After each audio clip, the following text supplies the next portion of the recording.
Happy New Year, and welcome to the Wednesdays with Watson podcast. If this is your first time to our podcast, welcome. You have landed on a show that we call the Healing Zone. Even in the new year in 2024, we are still dedicated to highlighting hope for those who walk those roads that are filled with pain, doubt, and despair. My name is Amy Watson, and I am your host. If you haven't followed the podcast, you can begin the new year by doing that. Some changes to particularly Apple Podcasts is going to make it more difficult for you to find episodes if you're not following it. So it would be awesome if you would just hit that button that I've included in the show notes. This small gesture of yours will help us grow. We do pray that 2024 brings all of the things that you desire. And if one of those desires is healing, then you have landed in the right place for such a time as this. Let's drop in to today's episode.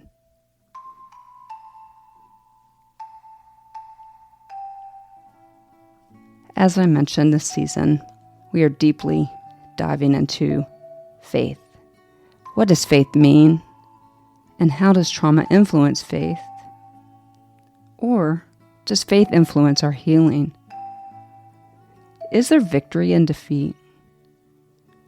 I'm wondering sometimes, does my pain matter to God? Does yours? Is God truly great? How can we call him great when we look around us? It is not difficult to find all of the sad things. For many of us, our souls have questioned the greatness of God. And those same people, some of us, cling to the faithfulness of God as though it is the life source that it is. The mysteries of God are only outmatched by his faithfulness. He is faithful all of our lives. He loves us and he wants what's best for us. So somehow we have to trust that the sufferings of this world mean something and have a purpose. This defies logic. But at the end of the day, we all have a choice. Do we believe what God says about our suffering? Do we believe how great he is? Listen to these words of John Piper as he tries to frame for us suffering.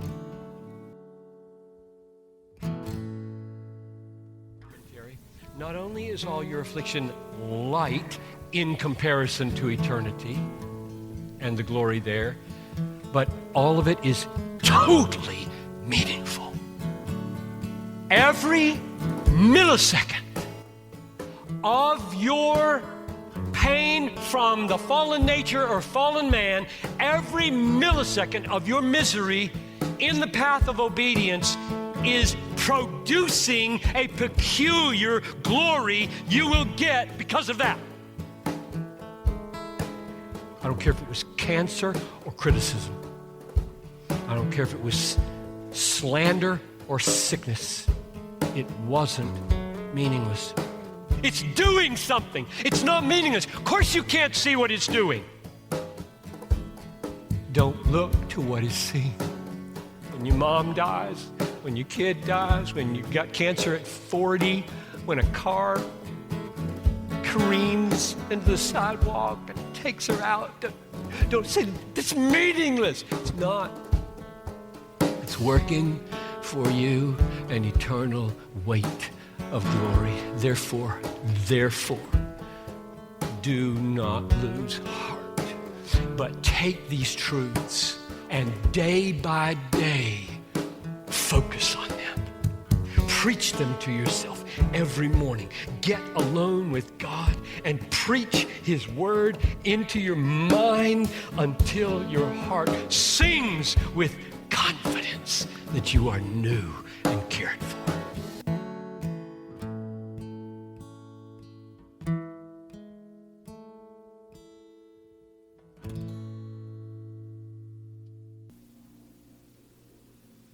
So I have listened to that song by Shane and Shane where John Piper comes in hundreds and hundreds of times probably. As a matter of fact, the song was on my 2023 top list of numbers of times that I listened to it. It's that powerful. But when John Piper pipes in with the words, it wasn't meaningless, it's producing something.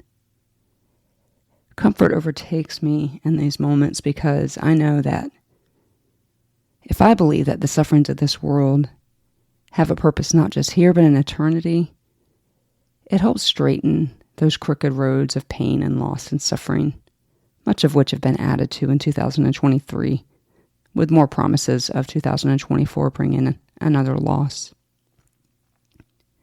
Piper calls it a momentary light of eternity. Think about that. The deepest pain in your heart, the deepest pain in my heart right now is simply not worthy to be compared to what will happen in eternity. But to enjoy that peace that comes with this understanding, we have to believe. And how? How can we believe when everywhere we look gives us every reason not to believe? We have to fix our eyes on Jesus, the star of the story. I love, love, love, love, love Hebrews 12:1 and 2, because it gives us direction on how to trust the star of the story. Therefore, since we are surrounded by such a great a cloud of witnesses, let us throw off everything that hinders and the sin that so easily entangles us, and let us run with perseverance the race that is marked out for us. Here it is, guys. Let us fix our eyes on Jesus, the author and perfecter of our faith, who for the joy set before him endured the cross, scorning its shames, and sat down at the right hand of the throne of God. When we read that sin that so easily besets us, you can also read that into regarding the things that happen in your life that threaten your faith. Is your trauma and your suffering louder than your faith? Those words are so powerful from John Piper. It wasn't meaningless. It is producing something. But those aren't Piper's words. He was only preaching the truth of Scripture. 2 Corinthians 4:17 and 18.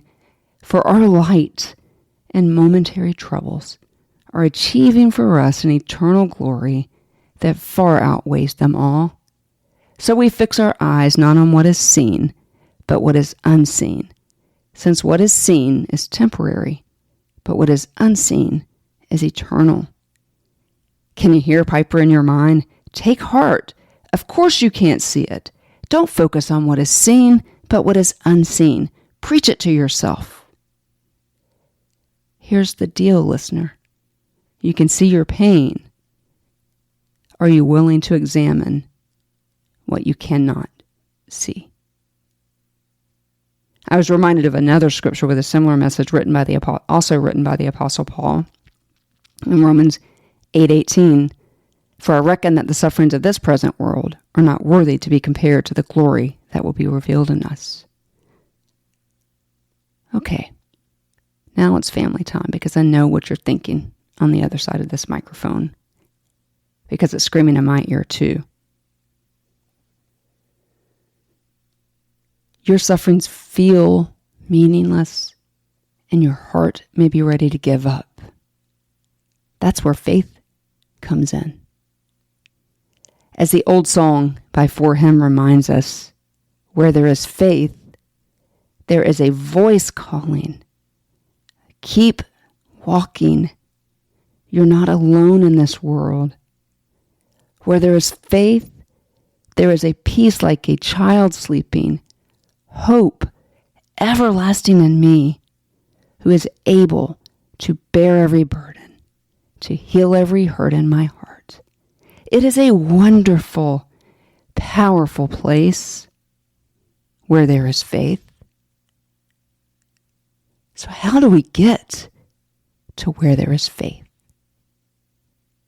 As I mentioned in the intro, we dive deeply into faith and trauma in the podcast this season. We will ask our guests the question, what is faith? What does faith mean to you? So this, the first episode of 2024, is my attempt to answer that question myself in this solo episode. A few months ago, I was scrolling TikTok, as one does when they have millions of other things to do. Some of you may know that there are TikTok creators who share their journey with terminal illnesses. This particular night, as I was scrolling, I landed on a recorded goodbye video because, and I quote, "there is no hope of survival." I remember pausing the video. I kind of stared into the eyes of the content creator, looking for a light, looking for hope. But all I really found was the dim reflection of the ring light that they used to record the video. And I almost said out loud, but wait, there is hope. There is God.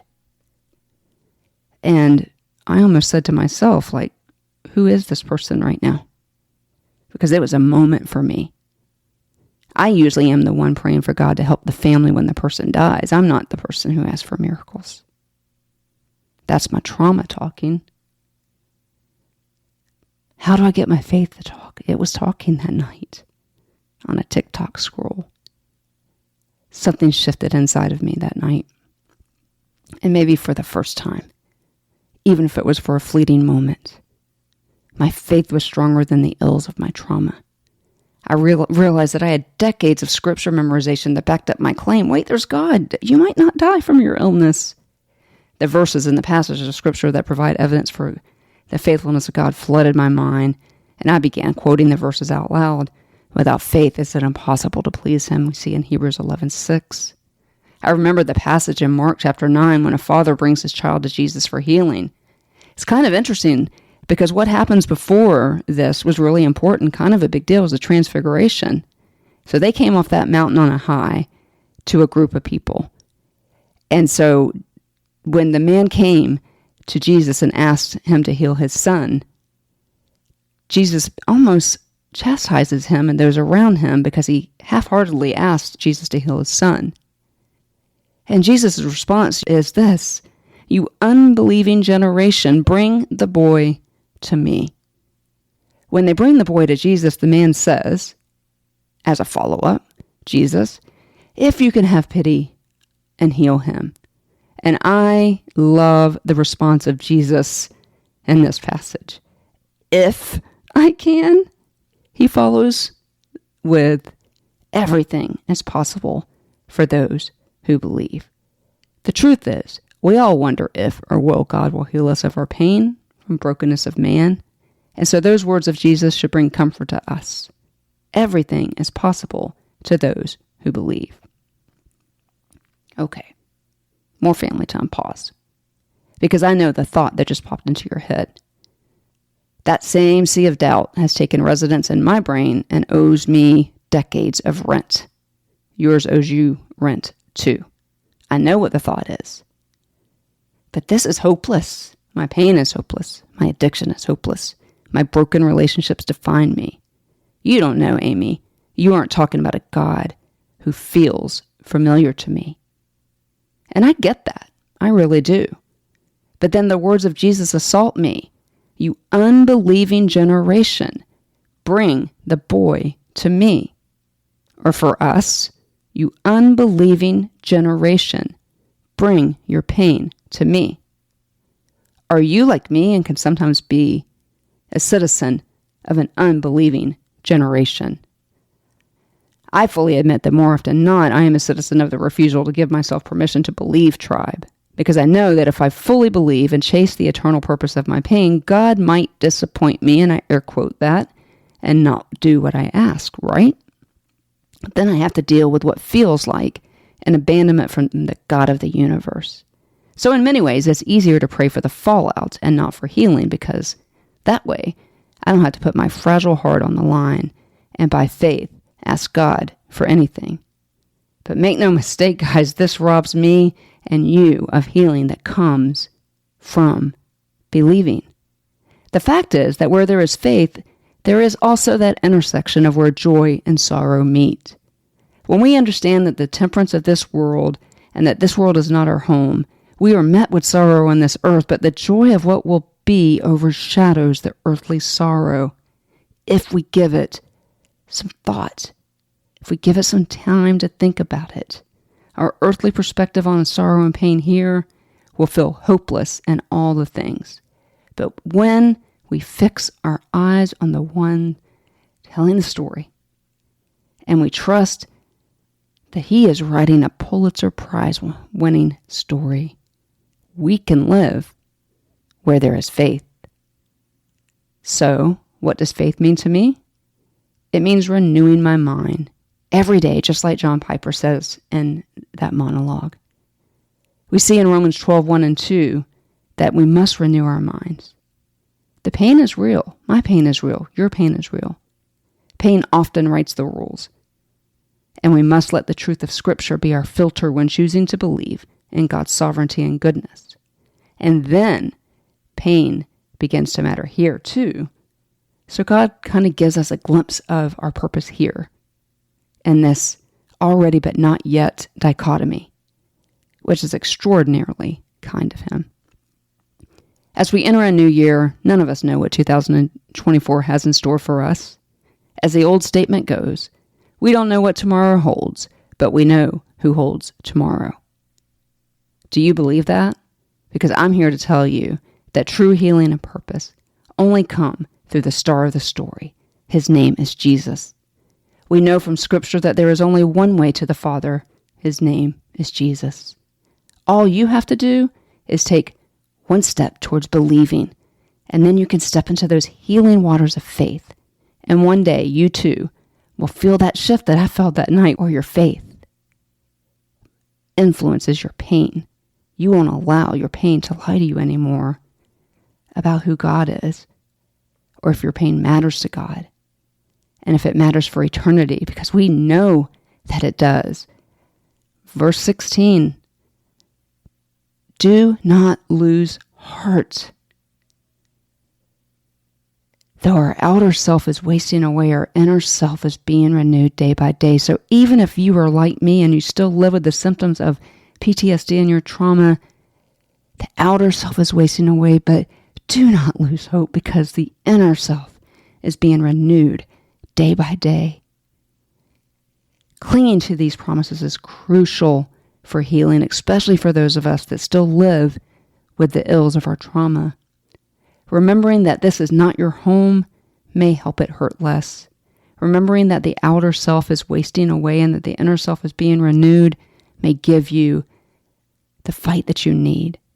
So whatever happened to you, whatever or whoever caused your trauma, they didn't touch the part of you that is being renewed day by day. Not only did they lose in their attempt to take you down, but when you allow yourself to believe in the promise of meaningful suffering, they have lost all power over you. Satan has lost all power over you. When your trauma isn't writing your story, you will be amazed at what you can find your way to believing.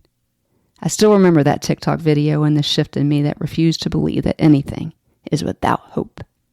This differs from when I started this podcast in 2020, because that is what faith can do.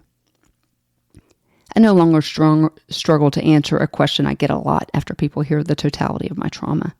People ask me, how are you okay? And the simple answer is, because that's what faith can do. I love the lyrics by Cutlass. I have seen miracles that just happen. Silent prayers get answered. Hearts become brand new. Because that's what faith can do. In my family, we ended 2023 on a sad note. And never more have I understood the lifeline that my faith in Jesus really is to me. 2023 was a challenging year. But I believed somewhere in all the darkness that momentary affliction. It is dark in this world right now, but I will stand up and proclaim the faithfulness of God from the depths and from the mountaintops. How am I able when worldly wisdom would tell you I should just be dead or dying from the ills of trauma? Because that's what faith can do. Do you believe it?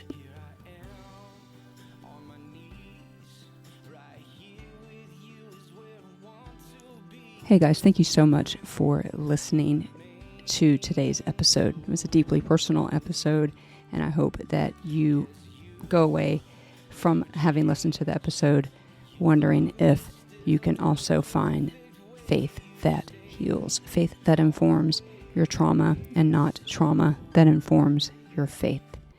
We will continue on this journey and look forward to 2024. We'll be back in 2 weeks with a story of hope and healing. And until then, you know what I'm going to say. You are seen, you are known, you are heard, you are loved, and you are so, so valued. Happy New Year, everybody.